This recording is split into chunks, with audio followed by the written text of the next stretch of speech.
Okay guys, today we're doing 5.6. We're going to be doing an introduction to related rates. It should be fairly simple today. Okay, let's get started. Okay, first thing, I'm going to teach you how to write some stuff in calculus notation, okay? So first one that we'll do here is a pool's water is rising at a rate of 2 inches per minute. Okay, so let's first just start off by writing the 2 inches per minute. Okay, what we're going to do is we're going to give this a variable notation here. And what it's doing is we're talking about a change in the water's height, right? We're talking about how fast it's changing. And if you guys remember from past math courses, change is denoted by the delta, right? Well, we're doing calculus, which is derivatives, and we denote change by d whatever over d whatever its variable is, that it's independent variable. I mean, it's dependent variable. So in this case, we're talking about the change in height with respect to the change in time. And height was measured in inches and time was measured in minutes. Okay, so we're going to be doing that. We're just going to name another one here. So a balloon is deflating at a rate of 2 cubic centimeters every second. Okay, so that would be deflating, so -2 centimeters cubed per second. Okay, that would be, we're going to be doing d something over d something. Okay, well, time, this seconds is measured in time, so it's going to be dt. And this is going to tell us what variable we need on top. Centimeters cubed, that's talking about a volume, right? So it's going to be the change in volume with respect to change in time. This one was measured in linear units of inches. We were talking about a pool's water rising, so it was talking about height. Let's do a couple more here, see how you do. Okay, so the radius of a ripple made in water is changing by 6 inches per second. Okay, so 6 inches per second. Okay, so we're going to be doing the change in something over the change in something else. And then this is talking about change in time because it's in seconds. Okay, now it's the radius of a ripple, right? And it's measured in inches. So why don't we call that the change in radius over change in time? Okay, next thing, the area of a square is decreasing by 2 square millimeters per second. So it's decreasing, so -2, square millimeters, so millimeters squared per second. And that's going to be the change in over the change in time.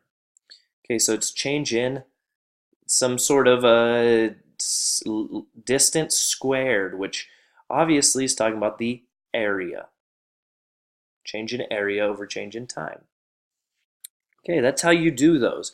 So what I did on the first half of the lesson today is you will be writing how this would be written out for several different situations. And what I suggest to do is go ahead and already do those, and then you can come back and watch the rest of the video and do the rest of them. Because it's kind of like 2 lessons here. This lesson was very simple, so I threw it in with another one. So let's get started on the next lesson here. Okay, so we're going to warm up here. It's we're taking the derivative of this. Now, this is just using some information you learned in the past. It's implicit differentiation if you forgot about it. It's when you're taking the derivative of something with multiple variables in it. Okay, so let's just take the derivative of each variable one by one. So let's start here. The derivative of this is 2x.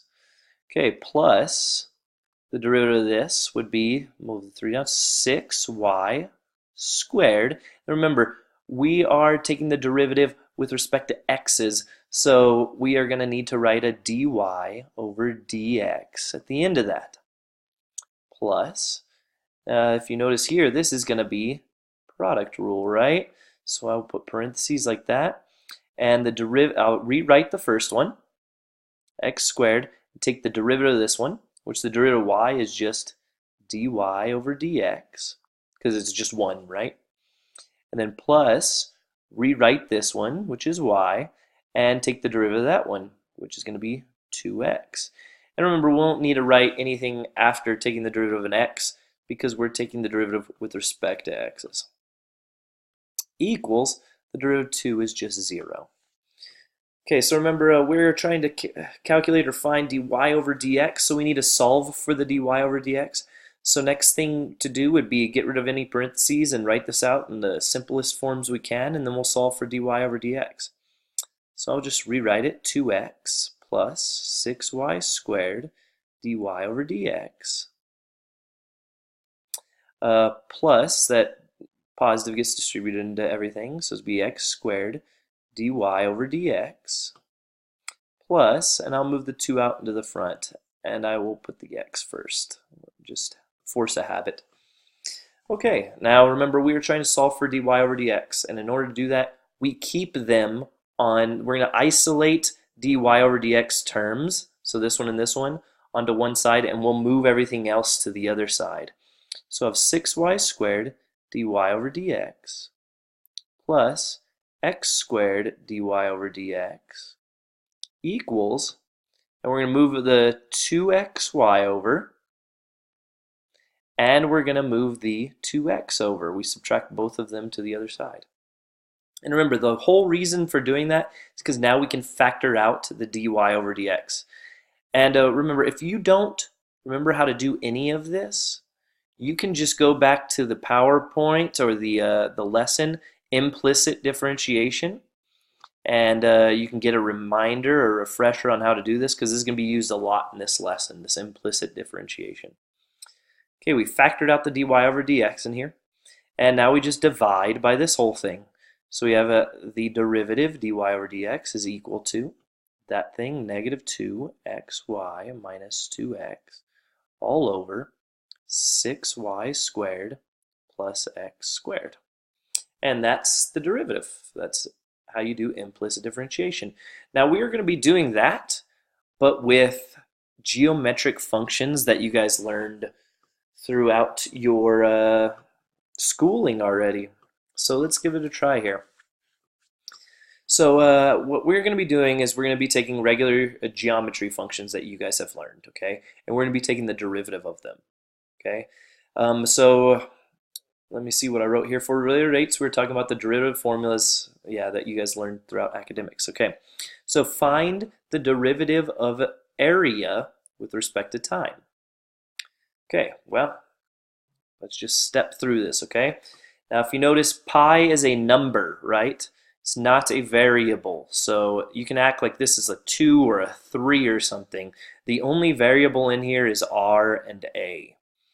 So if you take the derivative of a, that would just be 1, right? And then since we are taking the derivative in terms of t, you would need to write dA over dt. Just like how we did when you took the derivative of y and you had to write dy over dx on the other ones. Here you got to write d whatever variable it is over dt. So this case, bring down the 2, so it'll be 2 pi r. That's the derivative of that. And then we were not taking the derivative of r, we were taking the derivative with t's. So at the end there, we're going to need to do dr over dt. And that is the derivative of area. That's where you'd stop. And that's what you'll be doing today, is you're going to be taking the derivative of every geometry formula that I could remember, okay? I think I put them all on there. You can see yourself. So let's do a few more before I release you to start doing it. Okay, so find the area, the change in area over change in time of this function here. I guess you guys would realize that is the area of a triangle. Okay, let's do the derivative of a, which would just be 1, and then you got to put dA over dt equals, okay, if you notice, this is a product rule, right?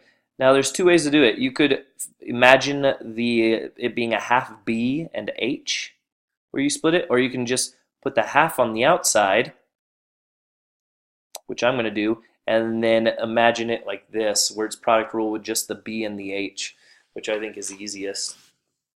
Okay, so the derivative of b, or I'm sorry, product rule here, I usually rewrite this one, so it's going to be b, take the derivative of h, which would be dh over dt, plus rewrite h and take the derivative of that one, which is going to be dB over dt.